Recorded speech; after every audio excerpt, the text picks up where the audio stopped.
What's up, everyone? It's the Autistic Scyther here, and this is part 2 of my top 10 favorite Kirby copy abilities. That being said, top 10 favorite Kirby copy abilities part 1 is up now, so if you want to watch it, I suggest you watch that first to see numbers 10 through 6, then come back here for numbers 5 through 1. And again, and this is going to be easy. And yeah, I suggest you see that video before coming back to see this. So just so you get all caught up. So without further ado, let's get back into it. Moving on next at number 5, we have Archer. Alright. First things first, one thing most people know about me is I'm a big fan of archers. As someone who has played a lot of RPGs, if there is an archer in a game, I am always willing to see it. And I'm always willing to use it. So, I guess you'd say I'm kind of a natural with a bow in my hand. Well, not in real life, but in terms of an RPG. That being said, considering how Kirby's Triple Deluxe was the first Kirby game I played through, as soon as I saw the Archer copy ability, yeah, you knew I was all over that like white on rice. And honestly, I spent a lot of time using that and enjoyed every minute of it. I mean, first off, the enemy's name is Spinum, which naturally I wouldn't think much of it, but I think it's kind of an interesting name. And second, as soon as Kirby gains access to this copy ability, he basically gets a plumed tricorn hat. Which, yeah, this looks pretty awesome. I mean, sure, Ranger kind of fits the marksman archetype. But yeah, the fact that Archer is higher than Ranger pretty much proves my, bow bias here. And especially since he ends up using it to basically shoot arrows at his opponents. From single arrows to barrages of arrows. Even, and I have no idea how this is used, using an arrow as a blade. Again, not sure how this is used. Granted, it's explained further in Tales of Vesperia, which I have the definitive edition for, but, Zagi. Need I say more? Anyway, yeah. The fact that Archer has not made a return in Kirby and the Forgotten Land is kind of disappointing, but I hope if we do get a new Kirby game, this copy ability makes a reappearance. Because I really want to get my Archer on, folks. I really do. Moving on next at number 4, we have Bomb. Yeah. Granted, getting back to the classic abilities, honestly, you wouldn't think I would like Bomb Kirby. But honestly, I actually like it. Plus, if I had any way to add in certain clips, I would basically have the whole Game Grumps Poppy Bros song onto this. But yeah, honestly, this one is actually the Bomb Kirby's actually one of the more. Anyway, that being said, despite this, Bomb Kirby is one of the more interesting Kirby copy abilities, because you wouldn't expect him to be a demolitions expert. But more often than not, it's one of the more interesting ones, since as soon as he sucks up a Poppy Bros Jr., he gains the ability to more or less just toss bombs at an opponent and watch them explode. And it's not just that, there's bowling him towards an opponent, just dropping bombs on top of an opponent's head to deal damage to them. Honestly, it's kind of an interesting one. And in all fairness, it's one of those that I really wouldn't expect.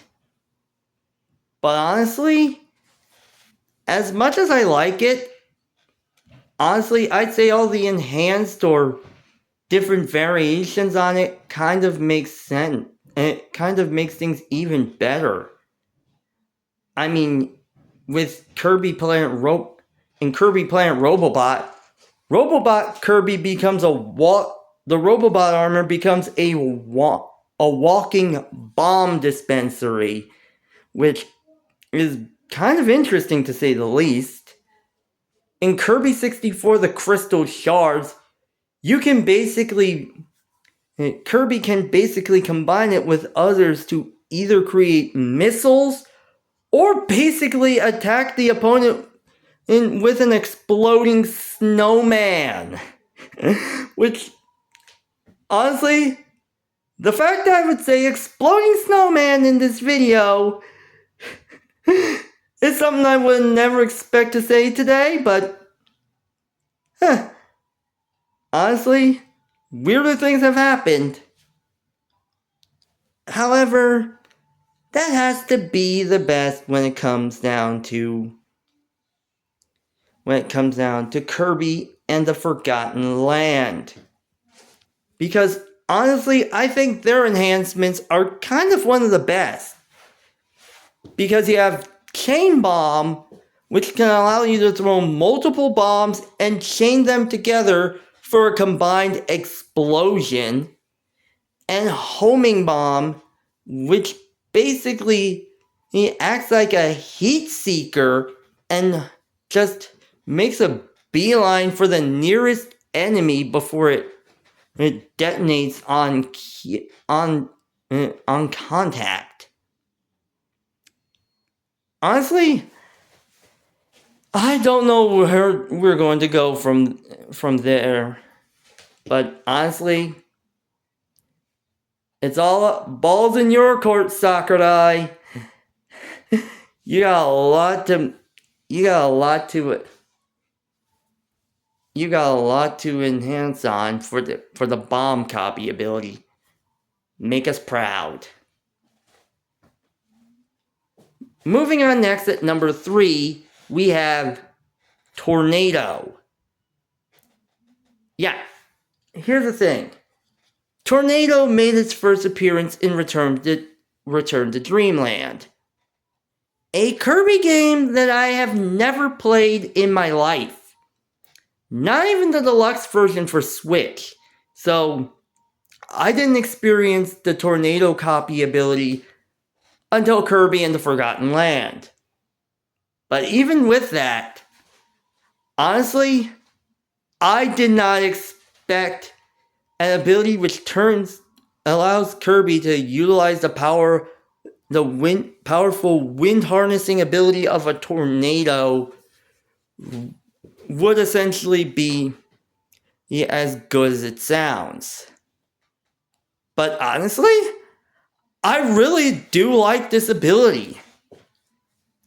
And the fact that you get it from the mini-boss Florina is kind of interesting. But that being said, the fact that Tornado allows Kirby to turn into it, to spin around and attack by creating spiraling winds around him and creating a tornado is kind of awesome. And honestly, it's kind of one of the perfect ones to traverse across areas as fast as you can. Kind of like how Wheel was back during like the 3DS Kirby titles.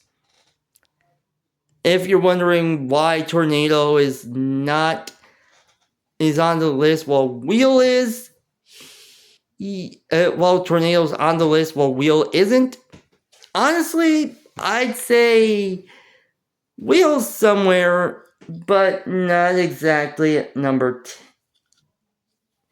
But it's not on the list. I guess if it would have to be, it would be number 12. Yeah, I like Wheel, but not as much as Tornado.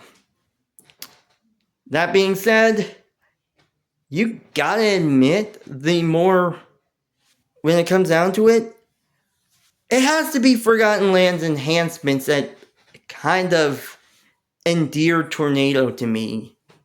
As Fleur Tornado turns you into Florina and adds ice into the equation, while Storm Tornado basically does the same thing, but this time swapping out ice for lightning. And yeah, Storm Tornado's basically the reason why Tornado is this high. Lightning's my element of choice. You know that I'm gonna go for the lightning or electricity any day of the week. Seriously, I've had more brainstorms to the point that I think I've had lightning on the brain so much. Moving on next at number 2, we have Fire. Yup, moving on next to another simple ability. Come on. It's a fire. It's fire. Basically with this one, Kirby has access to fire breath. I mean, it's pretty cool to say the least. That being said, even with that, the fact that he has the ability to put himself on fire and even turn himself into a fireball to attack opponents is kind of awesome. That being said, Forgotten Lands enhancements strike again. And yes, the ultimate fire enhancement is the reason why fire is this high on the list. I mean, sure, Molten Fire or Volcano Fire, I forgot what it's called, does give him access to more volcanic flame abilities. But you gotta admit, honestly, dragons make everything cool. And as soon as I saw Dragon Fire, honestly, I was like, I knew I was going to use this a lot. And honestly, like Tornado, this was one of the few times I prefer to use Dragon Fire to just zip across areas as fast as I can. Just turning Kirby into a draconic entity. And also, the flames are just ever burning. It's just pretty awesome to say the least. So yeah, fire's just number 2. Finally, we move on to number 1. Sword. Yeah, that's right. Is there ever any other copy ability that's perfect as the number 1 entry than Sword Kirby? I mean, honestly, this is a common one, but yeah, it turns Kirby into a version of Link. I mean, granted, I know that a lot of these things do have their own ideas or homages, but yeah. Give Kirby a sword in his hand and have him attack with sword beams or strikes or even sword tornadoes, and you got a solid ability. I mean, in all fairness, even Forgotten Land has its enhancements which adds to it, so yeah, really says a lot. Alright, those are my top 10 favorite Kirby copy abilities. Like, comment, and subscribe! I'll see you next time!